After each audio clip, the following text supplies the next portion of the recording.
bem-vindo ao canal Aprende Aí. Hoje a gente vai mergulhar de cabeça num assunto que está na boca do povo: inteligência artificial. Mas será que ela é inteligente mesmo? Ou será que a gente está caindo numa grande ilusão? Pois é, essa pergunta aí parece simples, né?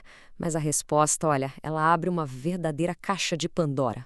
Porque por trás dessa sigla, IA, o que existe é uma briga de gigantes, uma batalha de ideias sobre o que é ser inteligente e, no fim das contas, sobre o que significa ser humano.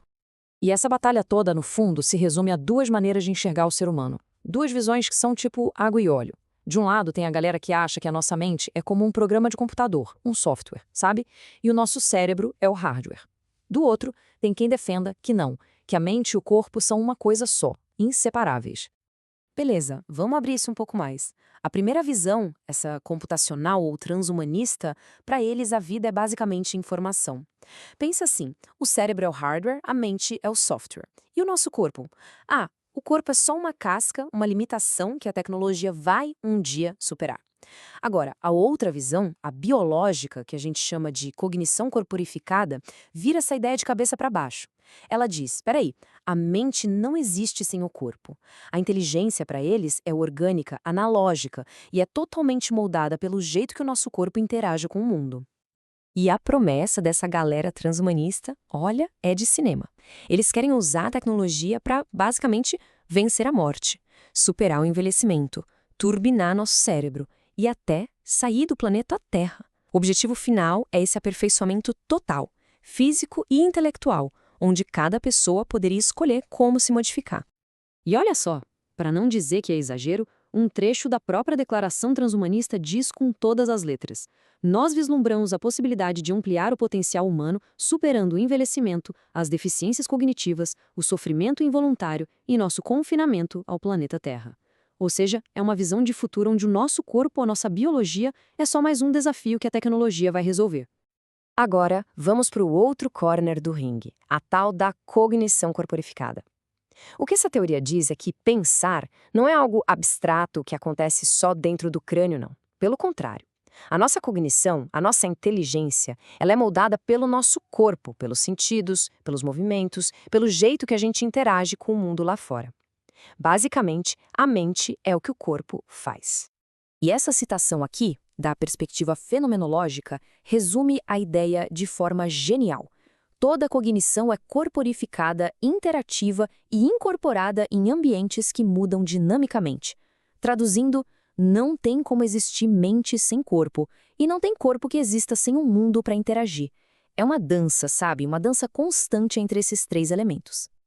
Ok, mas e a ciência? O que a neurociência diz sobre isso tudo? Bom, saindo um pouco da filosofia e entrando na ciência pura e dura, a conclusão de cientistas renomados, como o brasileiro Miguel Nicoleles, é direta e reta. O cérebro não é um computador. Ponta final. E a diferença aqui é brutal. O nosso cérebro, gente, é analógico. Ele funciona com ondas elétricas, com campos eletromagnéticos. É um sistema contínuo. Mais importante, ele gera significado, ele entende o que as coisas querem dizer. Isso é semântica. Já o computador, ele é digital, é tudo 0 e 1. Ele é um mestre da sintaxe, ou seja, ele segue regras, manipula padrões, mas ele não tem a menor ideia do significado por trás daquilo. E o próprio Nicoleles explica isso de um jeito bem claro, olha só.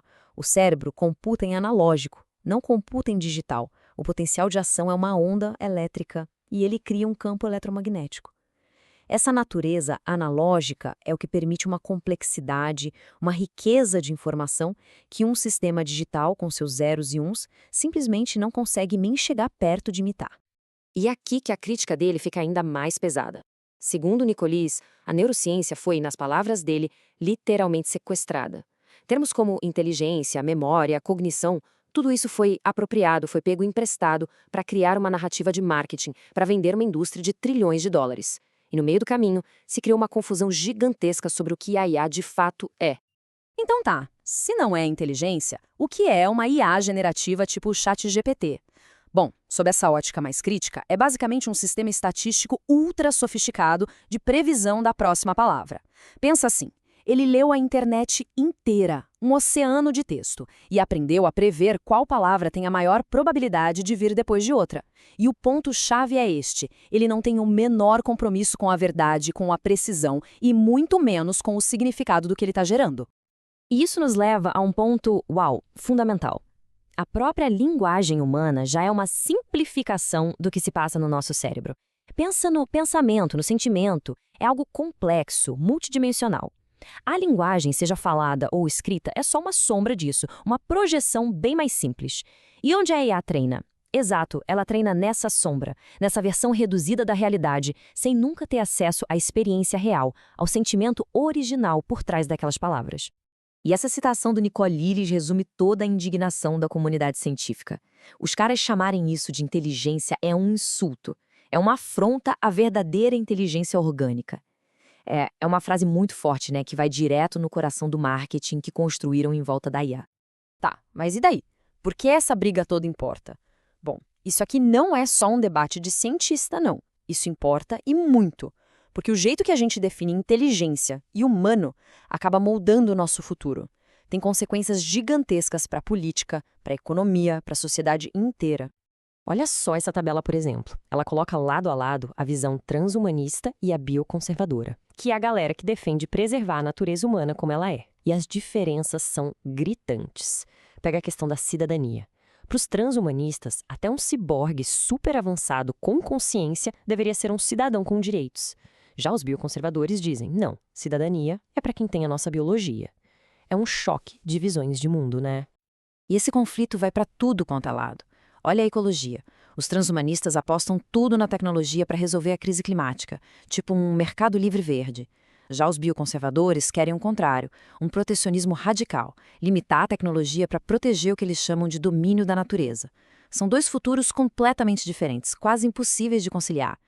E economicamente falando, surge um conceito que dá até um arrepio: tecnofeudalismo.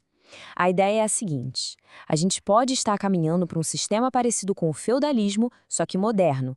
As gigantes da tecnologia seriam os novos senhores feudais. Elas são donas da terra do século XXI, que é a infraestrutura digital. E de quem elas extraem valor? Da gente, que seríamos os servos digitais, fornecendo nossos dados e nosso trabalho. E tem mais um risco, talvez um dos mais sutis: o risco para nossa própria criatividade. Pensa bem, a IA é treinada com tudo que já foi feito, com dados do passado. Então ela é ótima em misturar, em recombinar o que já existe. Mas o perigo que o Nicoleles aponta é a gente criar o que ele chama de um futuro sem futuro. Um futuro onde o que é genuinamente novo, a ideia que rompe com tudo, a verdadeira inovação, fica cada vez mais difícil de aparecer. Então, a gente chega no ponto central de toda essa discussão. A pergunta não deveria ser se a tecnologia é boa ou má. Isso é muito simplista. A pergunta de verdade é: qual a definição de ser humano essa tecnologia está empurrando para a gente? E, consequentemente, que tipo de futuro ela está construindo? Um futuro onde a gente transcende o nosso corpo e vira outra coisa? Ou um futuro que celebra a nossa biologia, a nossa natureza? E tudo isso nos joga de volta para a grande questão final. Num futuro cheio de tecnologias de aprimoramento, o que, afinal de contas, vai definir o que é ser humano?